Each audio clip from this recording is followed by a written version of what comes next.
नमस्कार बच्चों। आज हम कक्षा 8वीं का पाठ 9 मन के जीते जीत पढ़ने व समझने जा रहे हैं। वीडियो को अंत तक सुनिएगा, तभी आप अच्छी तरह से समझ पाओगे। बच्चों, यह पाठ डॉक्टर सुनील बहल जी द्वारा लिखा गया है। इसमें उन्होंने बताया है कि विजय पाने से ही सफलता मिलती है। तो विजय किस पर पानी है? अपने मन पर। अगर हम मन पर विजय पा लें तो अवश्य ही सफल हो सकते हैं, क्योंकि ज़िंदगी में दुख, परेशानियां, कष्ट, बाधाएं सबके लिए आती हैं, लेकिन जो इनका ध्यान ना करते हुए आगे बढ़ते हैं, मुश्किलों के सामने घुटने ना टेकते हुए साहस से मुकाबला करते हैं, तो वो अपाहिज लोग भी सफल अवश्य हो सकते हैं। जैसे आप पहले चित्र में देख रहे हो, एक राजा की सभा है जिसमें एक व्यक्ति कैसा है? वो एक ऋषि कह सकते हो आप उसको। वो कई टेढ़े मेढ़े शरीर से खड़ा है। तो ये कौन है? ऋषि अष्टवक्र, जिनके शरीर पर 8 जगह टेढ़ थी। टेढ़ थी का मतलब क्या होता है? टेढ़ा मेढ़ा था उनका शरीर, इसीलिए उनका नाम अष्टावक्र रखा गया था। तो जब वो राजा के दरबार में आए तो सारे व्यक्ति उनको देखकर हंसने लग गए। ये त्रेता युग की बात है। तब वो राजा जनक के दरबार में आए थे, तो सभी हंसने लगे। तो उन्होंने उनकी हंसी के ऊपर ही बात की कि आप चाहे हंसते हो तो हंस लो। जैसे गन्ने के टेढ़े होने से उसमें मिठास की कमी नहीं आती, फूल की पंखुड़ी अगर टेढ़ी मेढ़ी होती है तो उसकी खुशबू कम नहीं होती, नदी का जल टेढ़ा बहने से वो गंदा नहीं होता, उसी प्रकार मेरा शरीर टेढ़ा मेढ़ा होने से मेरी ज्ञान में, विद्वता में कोई कमी नहीं है।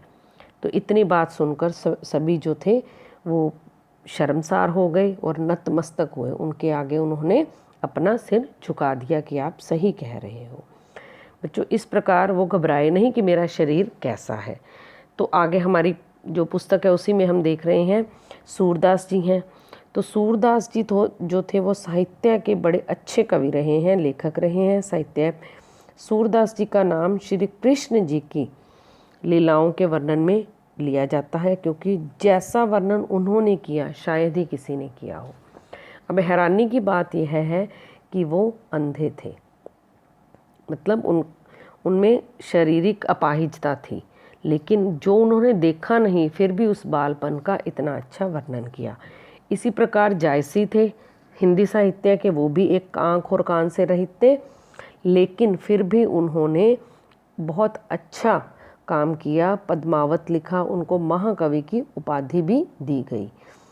इसी प्रकार अंग्रेजी के कवि, इंग्लिश पोइट मिल्टन भी ऐसे ही थे, लेकिन वो निराश नहीं हुए और कविताएं लिखते रहे। अब हम अगर साइंस विषय की बात करें, विज्ञान में, तो आविष्कारक जो थॉमस एल्वा एडिसन है, उनको कौन नहीं जानता।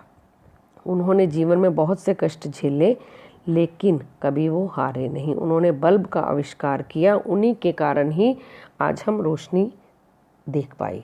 Microphone, phonograph, carbon telephone transmitter इत्यादि बहुत से ही आविष्कार उन्होंने किए, लेकिन हैरानी देखो कि वो अपनी कानों से सुनने की शक्ति खो चुके थे।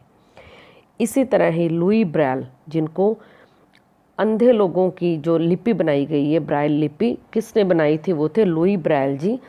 केवल 3 वर्ष के थे जब उनको दिखाई देना बंद हो गया।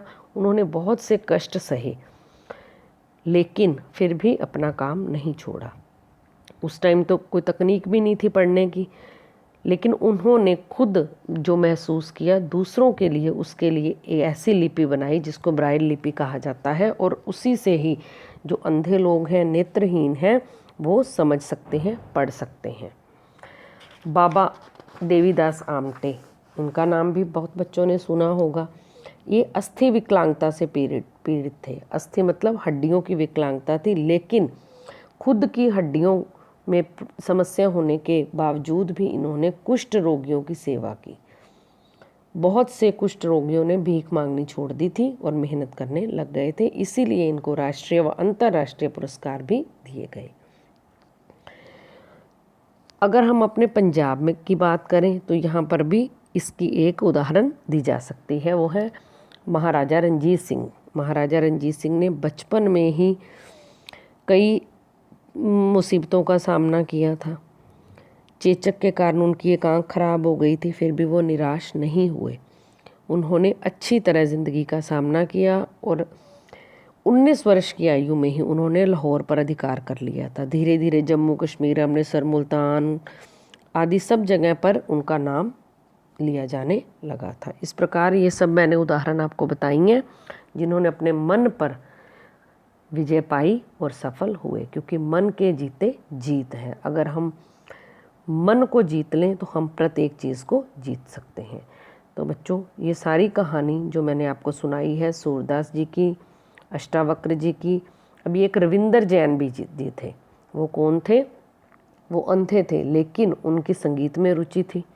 तो आजकल जो टीवी पर सीरियल रामायण फिर से चल रहा है, उसका पूरा संगीत ही रविंद्र जैन जी द्वारा तैयार किया गया है। ये भारतीय सिनेमा में अच्छा नाम रहा उनका। बाबा आमटे ने बहुत सेवा की।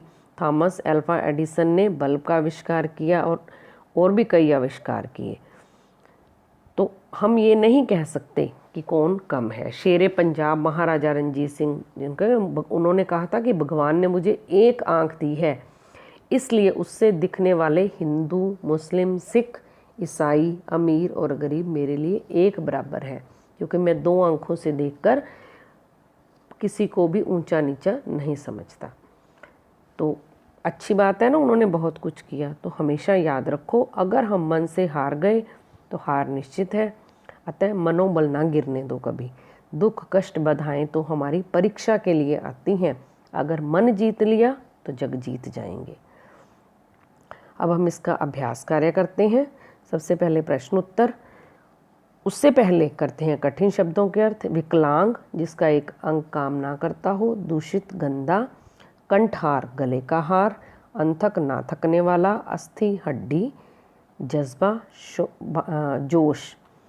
पर्यायवाची शब्द, चुनौती, ललकार। सेवा, परिचर्या। पुरस्कार, उपहार। हाथ, हस्त, कर।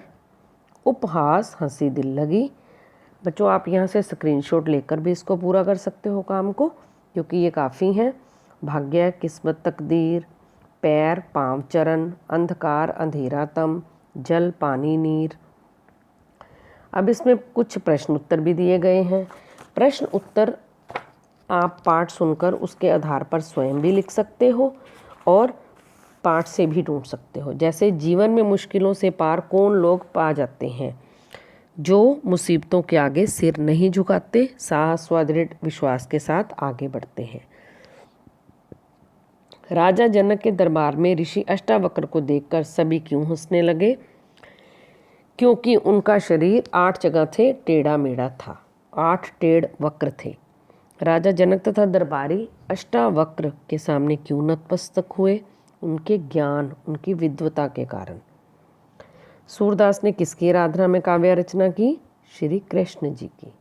जायसी के प्रसिद्ध महाकाव्य का नाम क्या था? पद्मावत। रामानंद सागर द्वारा टेलीविज़न पर प्रसारित धारावाहिक रामायण के संगीत का मुख्य रूप किसने दिया? रविंद्र जैन ने। बिजली के बल्ब का आविष्कार किसने किया? थॉमस अल्वा एडिसन ने। ब्राइल लिपि का आविष्कार किसने किया? लुई ब्रेल ने। महाराजा रणजीत सिंह ने कितने वर्ष की आयु में लाहौर पर अधिकार किया? 19 वर्ष की। बाबा आमटे को भारत सरकार ने समाज सेवा के लिए पद्मश्री और पद्म भूषण सम्मान कब दिया? पद्मश्री 1971 में तथा पद्म भूषण 1986 में। इसी प्रकार कुछ 4-5 वाक्यों वाले प्रश्न हैं जो आप खुद लिखोगे अथवा यहाँ से देख लेना।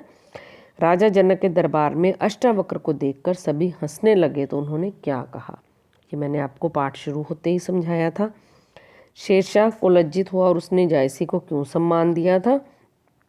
क्योंकि जायसी ने कहा था, जायसी के मुख से मोहे के हंस के कह रहे हो, अर्थात तुम मुझ पर हंसे हो अथवा उस ईश्वर रूपी कुम्हार पर, क्योंकि ईश्वर कुम्हार है, उसी ने मुझे बनाया है, अर्थात तुम ईश्वर की रचना पर हंस रहे हो। तो बच्चों, इस प्रकार आगे भी कुछ प्रश्न हैं जो आपने अपनी पुस्तक से अथवा यहाँ से पूरे कर लेने हैं। सुंदर लिखाई में काम करना है ताकि आगे पढ़ने में मुश्किल ना हो। तो वीडियो अगर अच्छी लगी हो तो इसको लाइक करें, शेयर करें, कमेंट करें। चैनल को सब्सक्राइब नहीं किया है तो अवश्य करें। धन्यवाद।